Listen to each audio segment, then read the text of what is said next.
A lot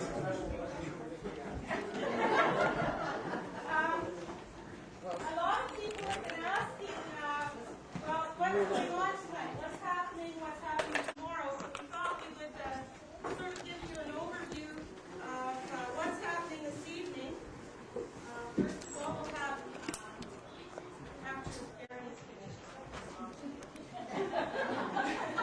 we'll have dinner. The head table will be served first, and then we'll start with tables, I believe, are numbered, and I think number 1 is right after the head table, of course.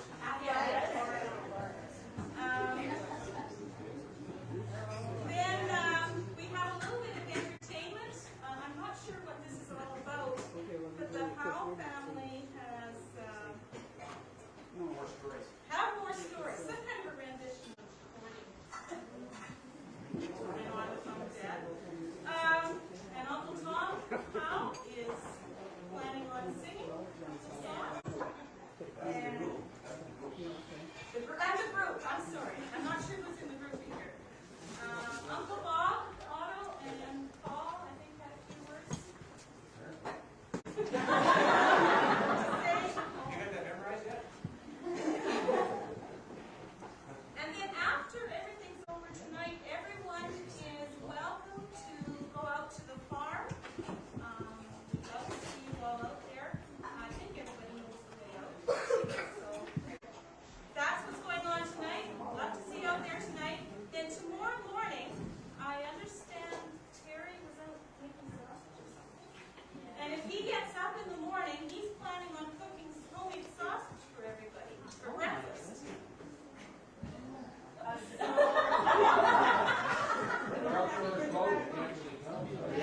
I don't know. That's all I heard was if Terry gets up, then so you're all welcome to breakfast in the morning. Go to the farm again. And I think 9 would be about right. About 9 o'clock.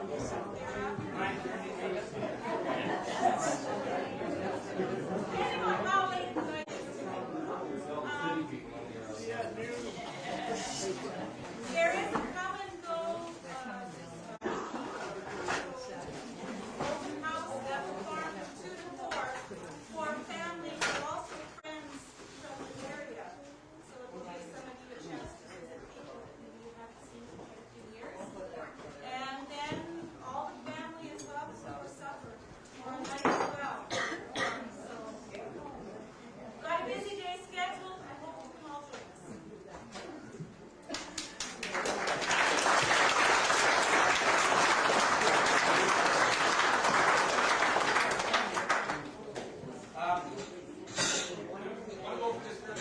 What I'd like to do is introduce kind of the head of the branch.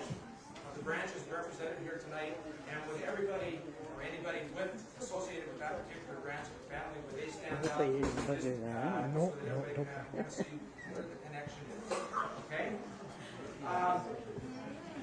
Starting on the Howe side, Mabel Otto from Gladstone and her family, would they rise?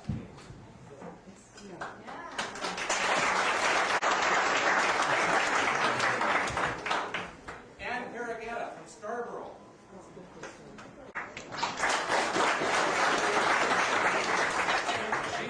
Actually, those two are the other two, in addition to one that with the story in the Gladstone. Shirley Nagel from Regina, her family.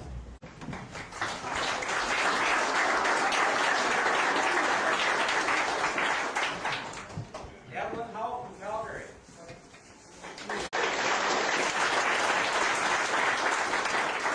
Johnny Howe from Nanaimo.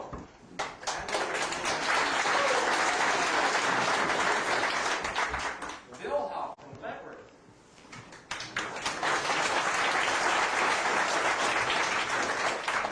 Tom Howe from Regina.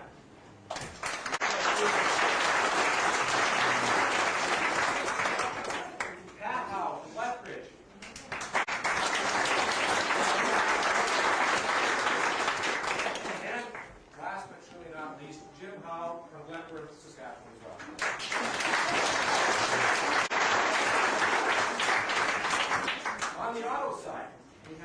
Otto from Gladstone.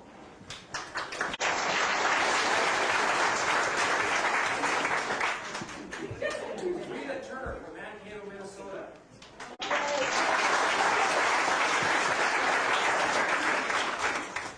She's our token American at the party. Dorothy Bell from Gladstone. Rick Otto from Hope, BC.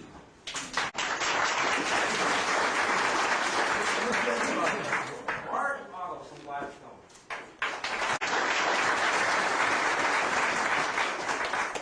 Helen Otto from Drumheller, Alberta.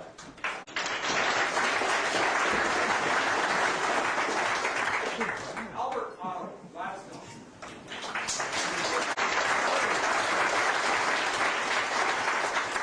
And again, last but not least, Bob Otto from Pinawa, Manitoba.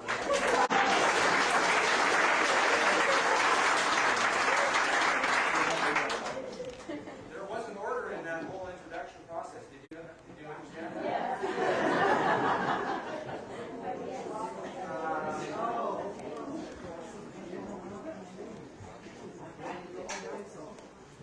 All right, this time I'd like to introduce the head table. My dad and mom, Walt and Mabel.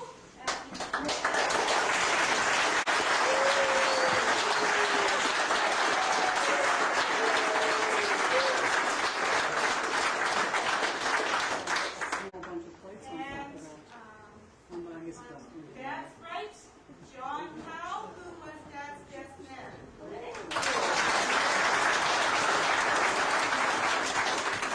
John's wife, Lorraine.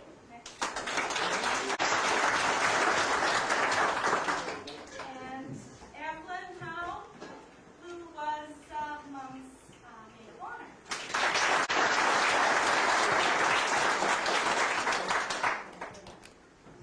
Mom's right is my oldest brother, Ken.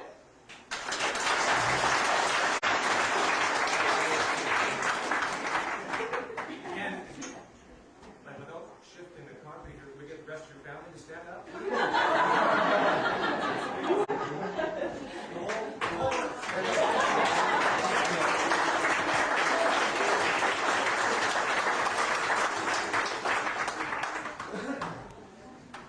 My next brother, Tom.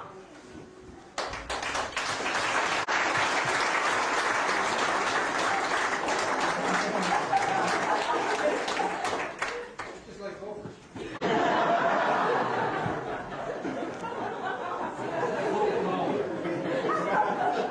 And my little brother, Gary.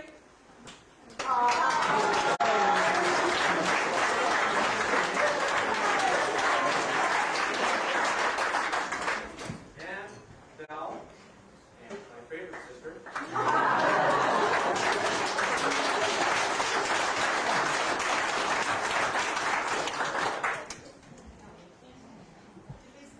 One last thing before we eat. We're going to call on Auntie Frida, who is the senior sibling in the family, to say grace.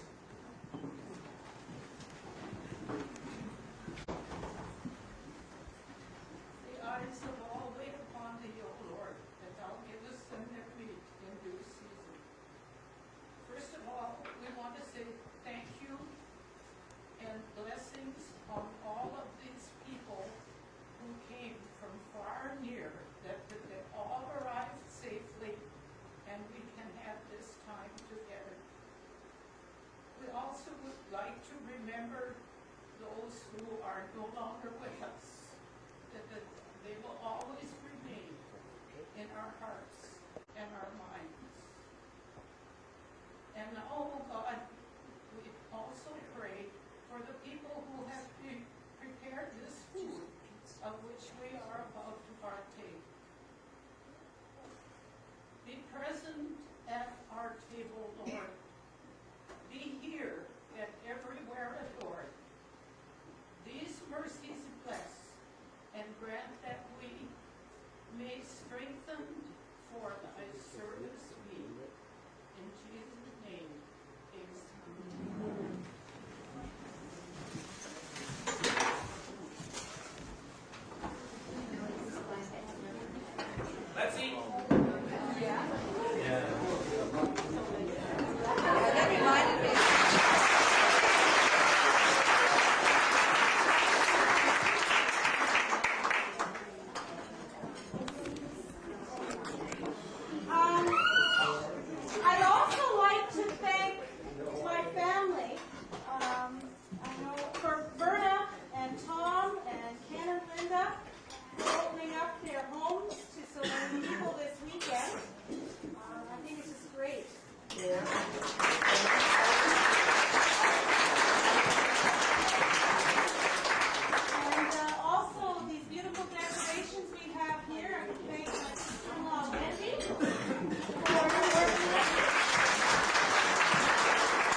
Valerie and Valerie said, this whole thing started 60 years ago, 1937. Walt has told this story many times. He says, I remember it well. There was those 3 Howe girls, these 3 young, good-looking Howe girls came down to Gladstone, Manitoba, and they put this country on its ear. Because all the young bucks in the area were crowding around trying to get a date with these girls. But Walt says, I had my eye on Mabel. The competition was tough. But I made up my mind there and then. She was mine. Well, anyway, Mabel was only around for a couple of months that year. She had to go back to Saskatchewan to teach. And then we lost Walt for 10 years. Never heard from him. We thought that the spark had gone out. Anyway, Walt, don't think that Mabel was sitting up there in Saskatchewan twiddling her thumbs.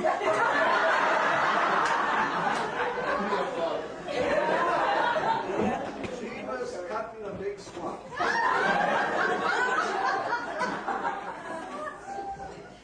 I remember this one school she taught, 5 Mile Creek. Do you remember that, Mabel? It was about 3 miles east of Wood Mountain, and I stayed with her at the teachers there. And this young Mountie used to come out from Wood Mountain.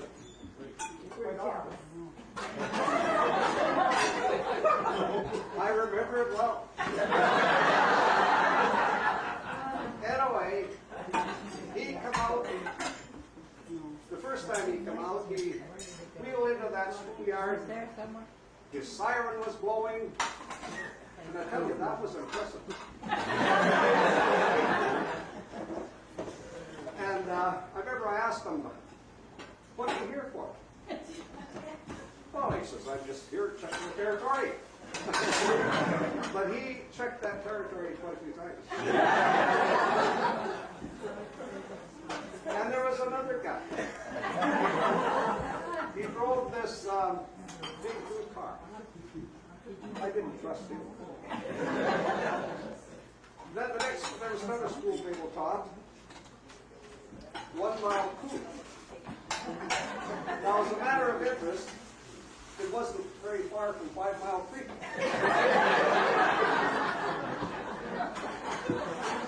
But a little incident happened at that school I'd like to tell you about. Mabel heard the inspector was coming this one day, so she prepared the class. This was no big deal. Just stay calm.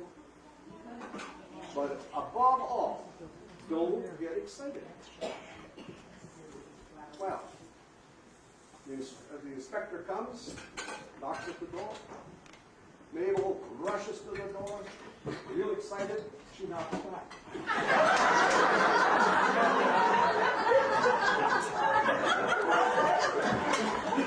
Anyway, I thought that was kind of funny, and I had to tell you. And I really, maybe it didn't happen to her, but it's a good story for all you people.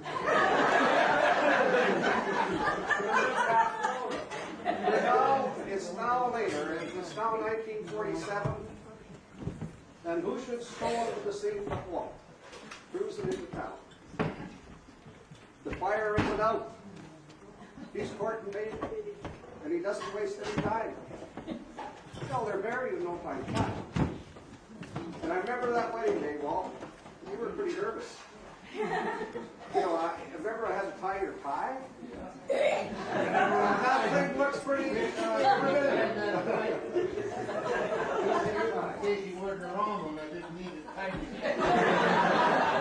So anyway, I couldn't blame him for being nervous. After all, here's a man marrying this girl that he fell in love with in 1937. here it is, 10 years later, and he just popped the question. Took him 10. I was excited too. Anyway, over the years, oh yeah, there was a little confusion in the bridal party as to who was all in it. I know I was best man, I was there. Mabel Walt was there. And Gary asked me, well, when I went through calendar, who was the matron of honor? And I says, well, it had to be either Mabel or Evelyn. Oh, he says, we got trouble here.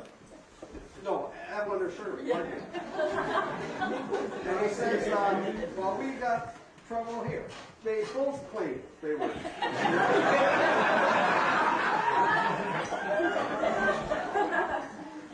Anyway, as the years went by, we visited back and forth with the Ottos, and they raised a lovely family, as you can see here today. And as I say, we got to know Walt pretty good, and we had a lot of interesting discussions. We covered pretty near every item in the book. We talked economics and politics, you name it. We also solved the world's problems many times. But there's one thing for sure, Walt. We've all agreed that you add a lot of zest or zip into every gathering.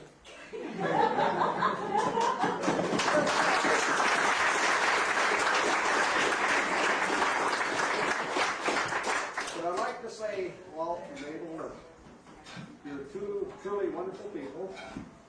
And Mabel, you and Walt, we love you both.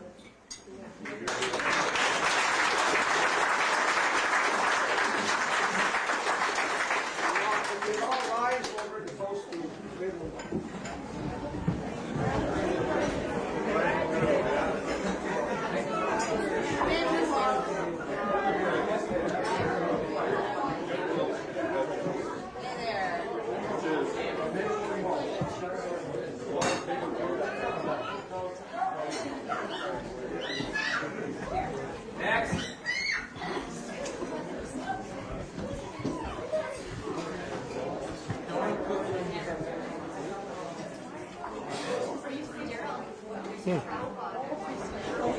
No, I know it's not working well. It won't hold it I'd up. like to call on Evelyn Howe. Say a few words. On behalf of you, sir.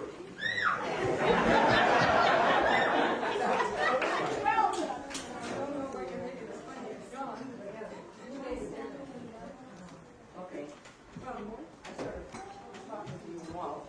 I don't know if I can make it as humorous, but I do have a few words to say, and that's when you were courting me. Now that happened, 50 years ago, and it was in the winter, and you came over to Regina. Now I can't remember if you came by car or if you came by train. You didn't know those days how people travel. Sometimes they came by car, or you came by bus or train. Anyway, you stayed at Shirley's and Louis. And you started to visit Mabel down at our ground floor apartment at ground floor. And things were going along great. Come over and have in the evening.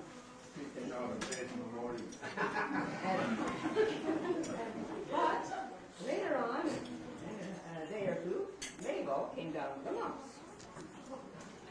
And, you know, what a thing to come down with to sort of, you want to look nice for your boyfriend and so on. And here she was, all swollen up here around the jaws and so on. Well, anyway, Walt, the sister, came. And, of course, I was off to school. But Walt would come in, he would make soup and things for Mabel. And look after her, thought her better. But in the meanwhile, one day, there was a knock at the door, and Walt said, "Who's there?" And so he went to the door, and he says, "I'm from the Regina Public School Board, and I'm the attendance officer just to check on Mabel Howe to see if she's got the mumps." You know, they did that in those days. They had to move it. they didn't send him to the doctor, they just had his fellow come. And, of course, Walt was sitting there, and, they I was kind of surprised. And Mabel said, oh, that's just a friend from Manitoba who's here. And so he said, but I can see that Mabel has the mumps, so I guess she will be home for 10 days. Well, that continued on. Walt went back and forth to Shirley's and then back. He could come earlier now because he could make lunch and tea and so on. But he proved to be very thoughtful of Mabel and this type of thing. And then after Mabel's sort of time ran, that she was, the quarantine was off, but I was also subjected to those germs. And because we only had, like Mabel and I had just one bed called a Murphy bed, so those germs would float around. I got the mumps the last day of the quarantine. So, Walt didn't come as often, but he still came, the odd time to make me a cup of tea. Every day. Anyway, and then, lo and behold, this fellow came to me. And she had one girl that had mumps, and the other one has mumps. I'm wondering what the problem is. We'll just have to prove that. So they came, knocked on the door. When you were at school, but I was in there.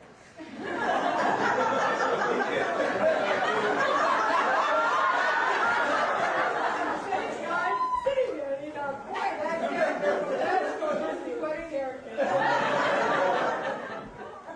Anyway, I want to say, with all the tender love and care that he gave Mabel, and the thoughtfulness he gave to me, Mabel said, that's my man. And they got married.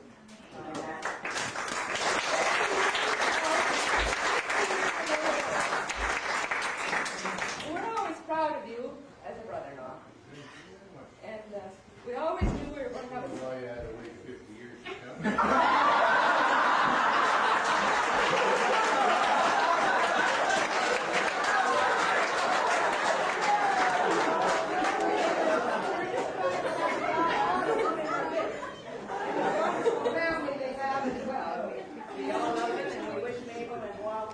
Very best and many more years to come with happiness.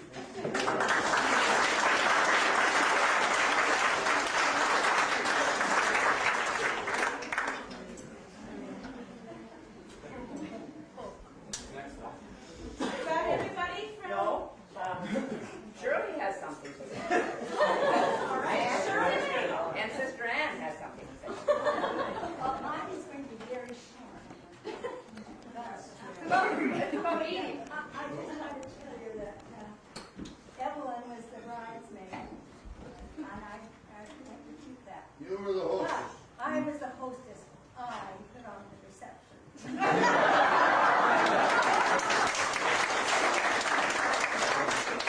Still a half hour. She was in down, and she was a teacher. So she knew all about entertaining, how to set things up really good. And she didn't even go to the ceremonies because she stayed at 2132 McDonald to get everything in a right shape, ready for the company. And then, what I was so proud of was the Jello salad.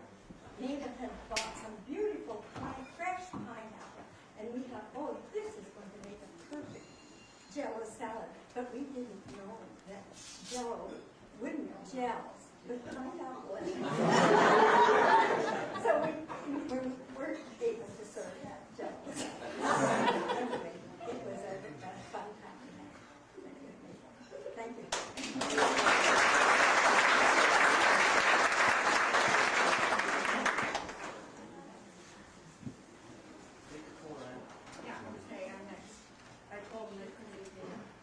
Well, our dear Walter didn't make an impression only upon his brother-in-law, or brother-in-laws and sister-in-laws.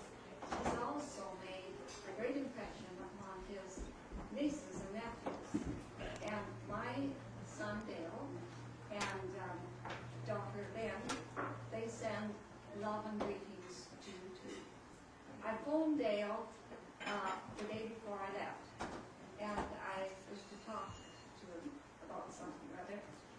Mother, please don't keep me, I'm very busy at something.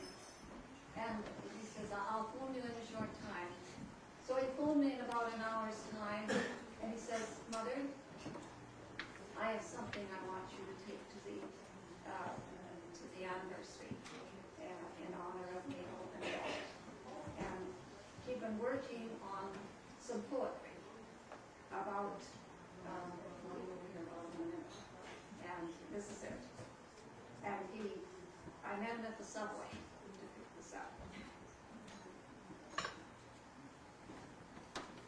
Upon the occasion of the golden wedding anniversary of Mabel and Walt Otto, June 28, 1997, young Walter proved to be a pillar of strength that day as he easily landed up several tall bales of hay. Yet his thoughts and desires were many light years away. He was dreaming of a fair lady, and to her what he might say. Then, like a heavenly vision, the fair Mabel, she appeared. She had just arrived from the lands of the West, where she was reared. Young Otto stood bedazzled, and his eyes were now teared. And unto the sweet Mabel's soul he now peered. Some 50 days later, or years later, and the vision still grows.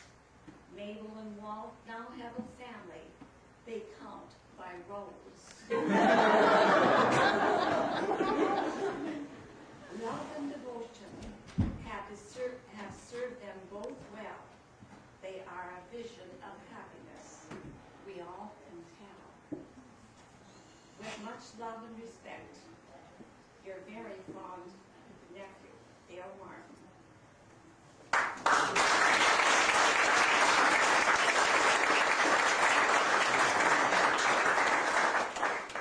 I'll give this to you later. All right, ladies and gentlemen, I can't let three of my sisters be in the limelight. I had a little bit to do with it too. When I came down here, first of all with Dad at 1937, I met somebody that I decided that was going to be my husband, and we got married and lived here, so I was settled here. And there was a place for Mabel to come down and have a good reason, excuse to come and see me. And of course we had Walt as a frequent visitor. So I thought I had to tell you that.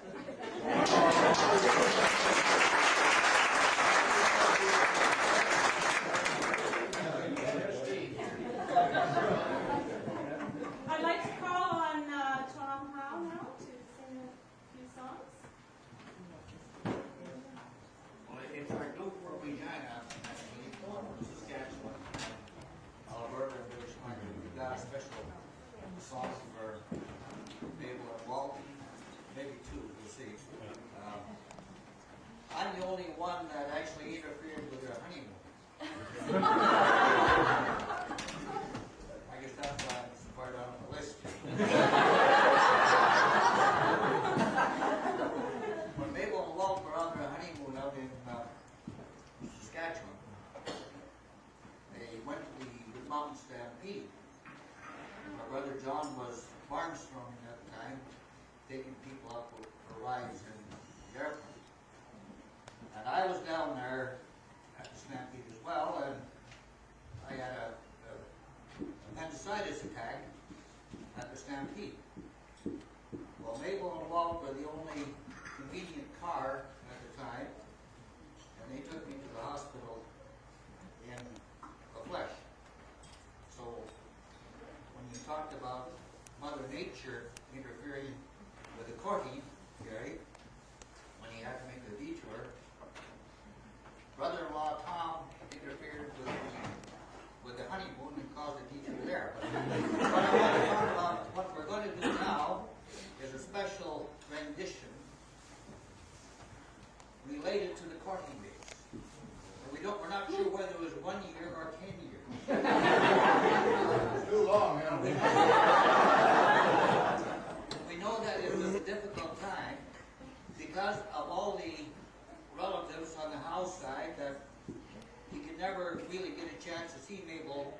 entirely by herself.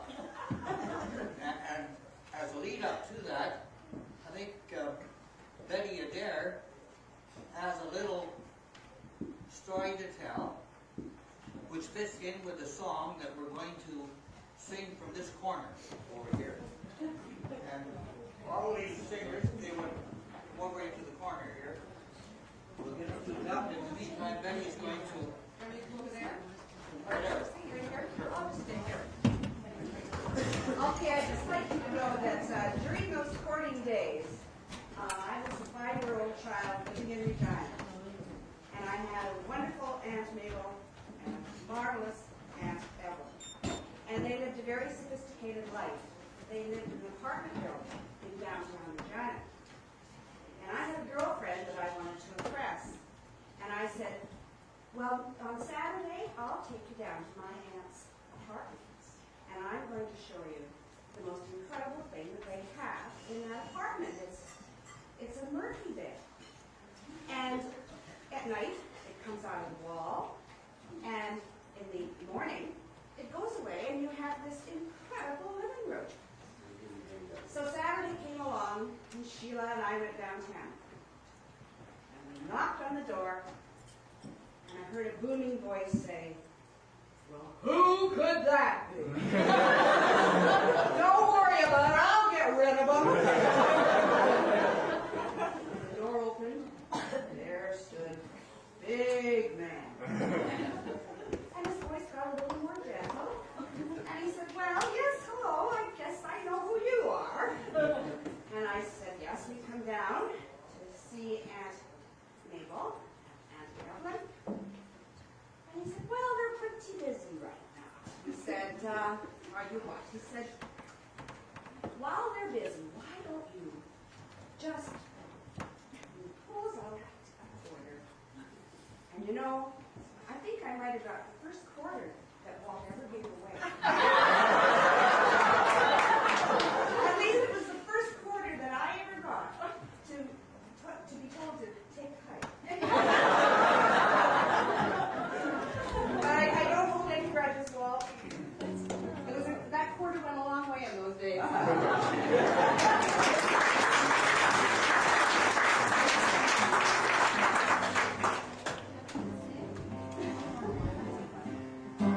Now, the name of this song is He Could Never See Mabel Alone.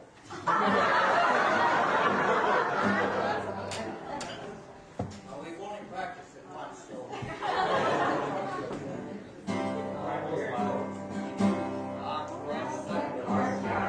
From his house, one night he looked in her house and saw her retiring alone. She had a figure divine, and just about that time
Maggie alone.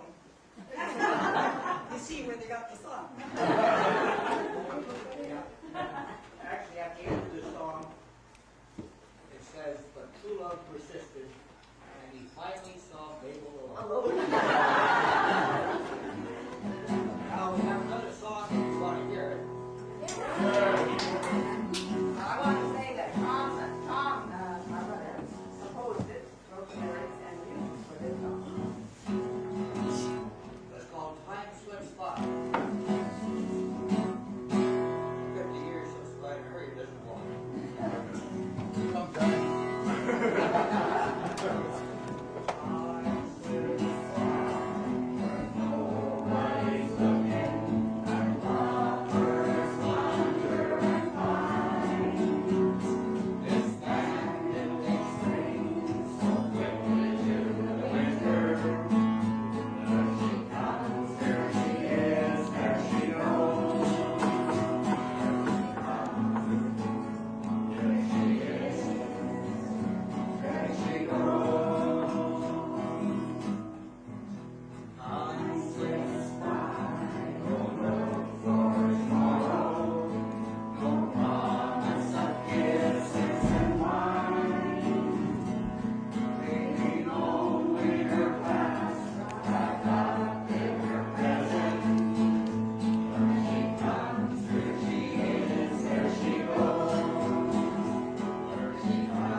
Thank you, the Howe connection from Saskatchewan, Alberta, and British Columbia.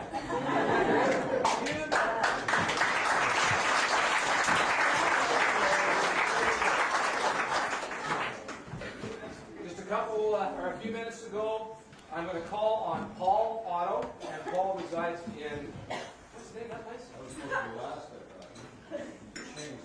No, I won't. I'll go back. What? Okay, we'll switch. No. We're live. Are you? Yeah, we're live.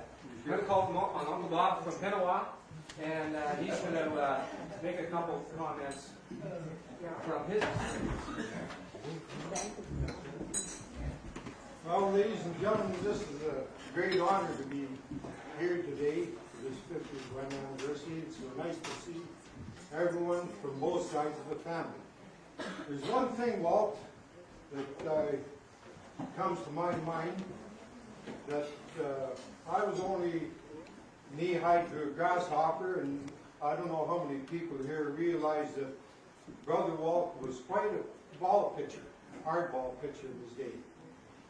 And although he had trouble throwing a straight ball, and when I was only about so high, 9, 10 years old, every Sunday morning or Sunday during the day sometime, we'd line up out in the house yard there and play catch. You know, Brother Art and Walt. So anyway, this one particular Sunday morning, Walt and I were trying to play catch. Well, I was trying to play catch. Anyway, I couldn't catch them. I was always running. Way back then, I couldn't throw it very far, so I had to run about halfway back. And then I'd throw it to him, he'd catch and throw another one way out there. And this went on for about 5-10 minutes, I guess. And I was getting lots of exercise. Walt was standing in one spot. So anyway, I could see that he was getting quite an angry look in his face, you know. And all of a sudden, he winged one at me. And of course, with Lloyd's barnyard there, just across the road from our place, there was a garden in between the road lawns, south of the house where Tom and Verna live there now.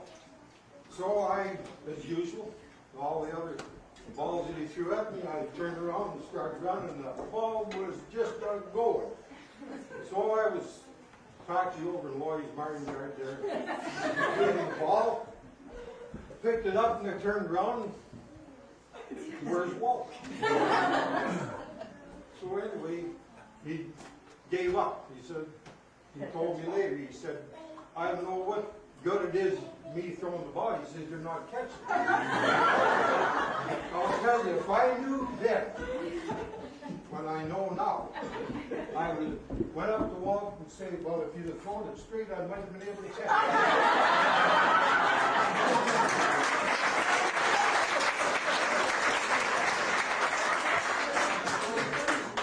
And here's one for Mabel.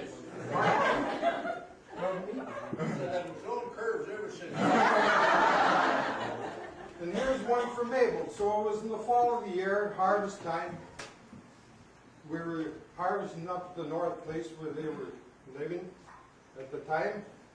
And of course, Mabel was a great cook. Tom and Ken, I think, were around then. Valerie. But anyway, they said, well, today you can have dinner at our place. So, oh, this is great, you know. I don't have to go miles south there to home. Mother was a good cook, but I didn't mind eating away from home. Anyway, they knew how well I liked vegetables, eh? So, it was in the fall of the year, fresh corn and everything in the garden there. So, go in and Mabel said, well, we ever got a treat for you today? And I said, oh, yeah. We got your favorite vegetable. And I said, it must be corn. And she says, yes. So anyway, sat down at the table, and along come the food. Yeah. And here were these great big green things, you know, about the size of a softball. And I thought, well, what is this? And she says, here's your vegetable. So I opened it up, and here it was. It was a green pepper stuffed with my favorite vegetable. So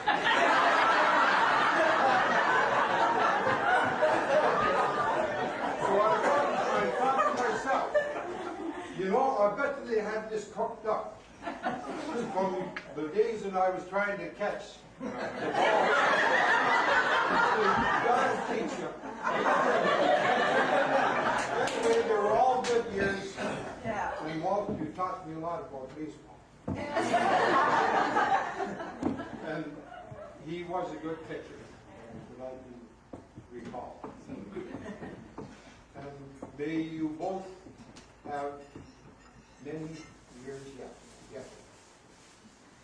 We love you both.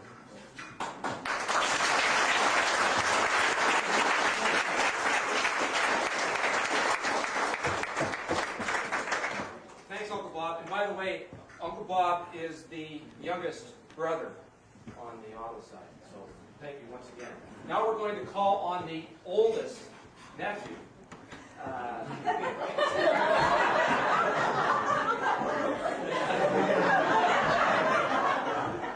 Paul, take it away. I need a line for yours.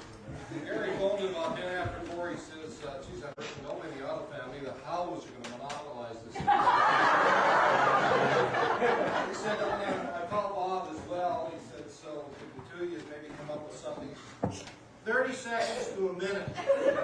We sat here for 45 minutes listening.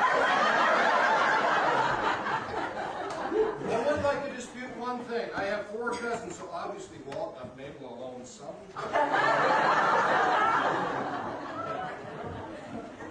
Standing around, I have met most of my Aunt Mabel's family over the years. And there's an awful lot of them look an awful lot alike. Are you sure you zeroed in on the right one?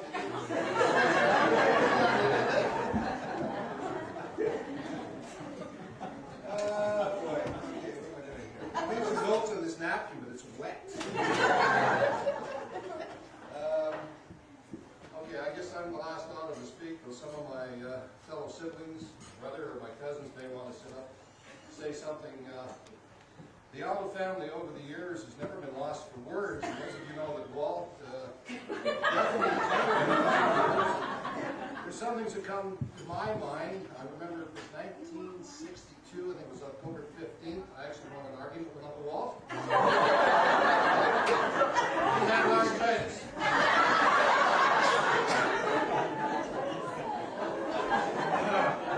I keep talking about 1947. Well, I was born in 44.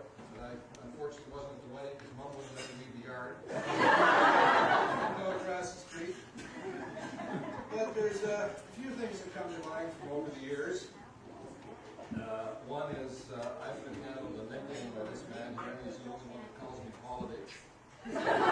Must go back to the days when the family came out of Russia, I don't know. But one thing does come to mind. I was with I don't know where we were or what the occasion was, but you remember things and moments. And it was, I turned around and referred to him as Walt. And I was rather politely informed it was Uncle Walt. The other one was the time we went out to the farm, and my wife Jolene was the first time she'd ever been out there. And as you know, Walt has a throne. Did have, those of you there for your out the north end of the kitchen. That's for Walter at his chair. And in behind him, there's a deck of cards he played solitaire with that nobody but Walter could read the numbers on. He always won, no wonder. He walked in, his first words kind of quiet were, "That's my chair." They have worked out their differences since. He's held their small poodle on his lap and let it into the house. The other things I remember as well was Auntie Mabel was so she was always there, and certain things I do remember being the oldest of the next generation.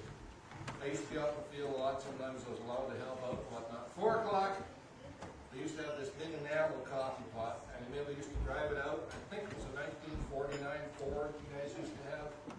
She'd drive that out with some sandwiches. More so in the hay meadow, but also back in the days I can still remember the threshing machines. I'm getting old. She always had the lunch out there. That's before she went back to teach school. And I always had a passion for fried canned chicken. And it seemed when I would show up at the farm, down in the basement would go, and magically this canned fried chicken, well, canned chicken would appear in the frying pan. And God, it was always good. Always remember that. There's many things and many memories and many things happen over the years. And all I can say to these two, and I can remember back to 47, 46, but I would like to say to you guys, thank you for the memories. Yeah.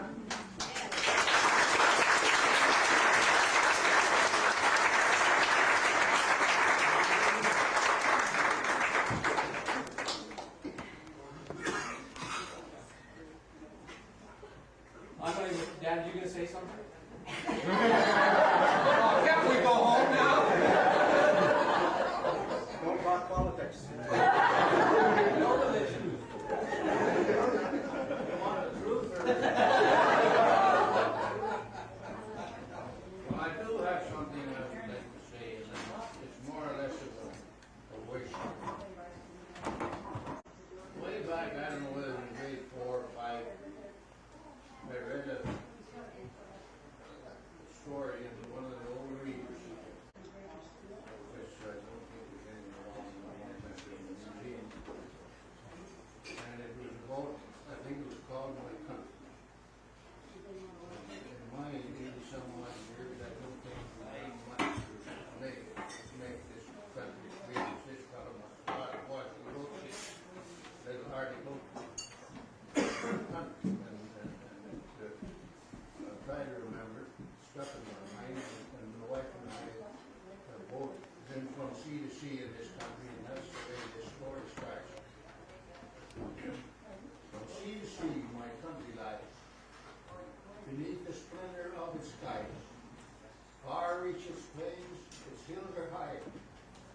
mountains look up to the sky. His lakes are clear as crystal bright, his rivers sweep through vale and height. God in his might showed him peace, the country of the poor, pure and free. And I would like to say, I hope you younger people do a better job of it than we have. Imagine that fellow that wrote this, it was pure and free. The lakes were bright as crystal, which a lot of them aren't today. And I just hope that the next generation will maybe make a better job than we have now. It stuck in my mind and I thought I'd pass it on. Because life, we'll all experience life and we'll all have a different view of it and we'll all be different. Ours wasn't bad, sometimes it was rough. But I don't think that's traded.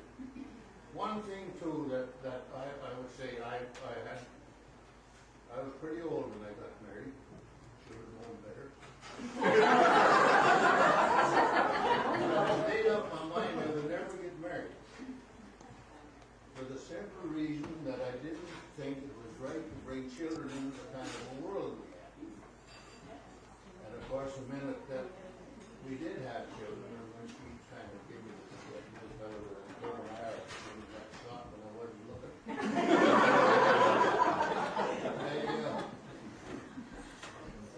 Well, I got married, Mom, and first thing I know was Ken come from Tom, and Valley, and then Gary. Now I'm responsible. Now I owe my kids the rest of my life. It's not their fault that this lost the whole world here. So I gotta do the best I can for them. So I still haven't changed my mind about that. I waited 10 years for her, and it wasn't easy all the time because I was pretty popular. Funny, nobody called that story.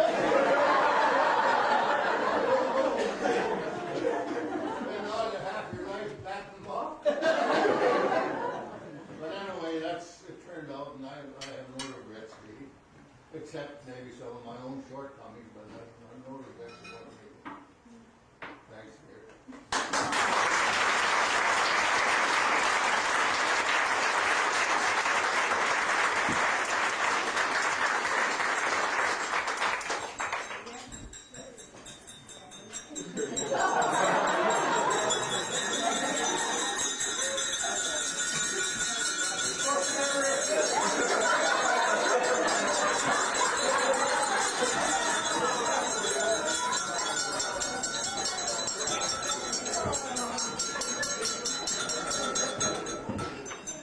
He's gonna meet you halfway, Walt.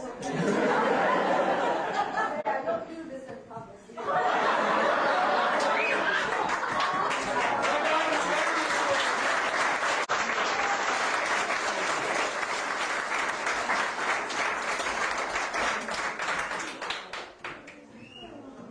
Oh, yeah. Don't bring that up again. Rain check for this.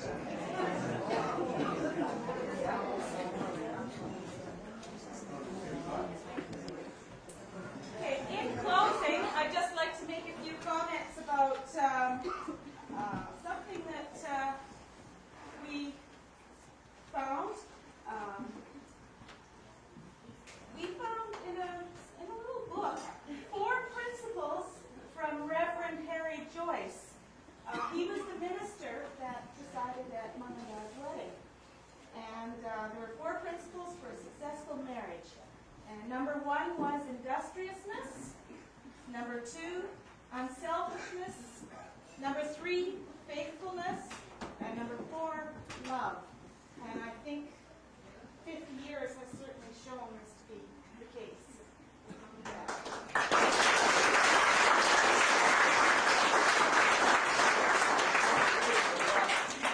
Thank all you people for coming out.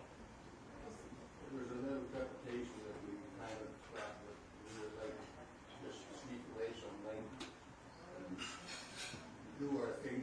A little late.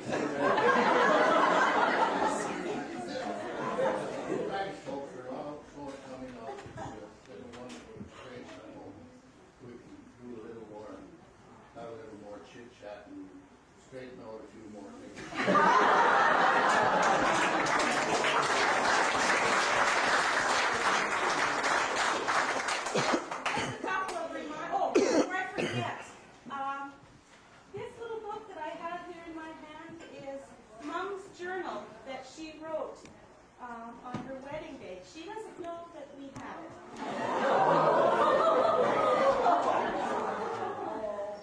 Nobody read it. It's the official Secrets Act. Talking about wire. What? What have I got to do with wire?